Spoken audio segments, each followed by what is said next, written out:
Ang kapalaluan ay humahantong sa kapahamakan at ang palalong diwa ay sa pagkabuwal.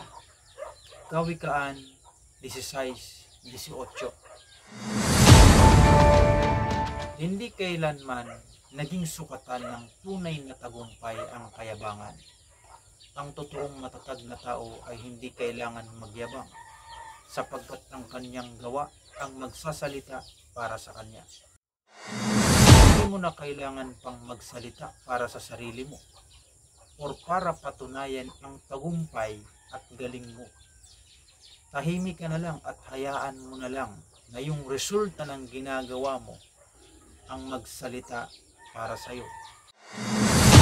Dahil kapag pinangunahan mong magsalita ang sarili mo, ikaw na mismo ang huhukay ng iyong sariling kapahamakan. Ngunit kung pipiliin nating maging mapagkumbaba, doon tayo tunay na itataas. Lucas 14:11. Ang sinumang nagmamataas ay ibababa, at ang sinumang nagpapakababa ay itataas.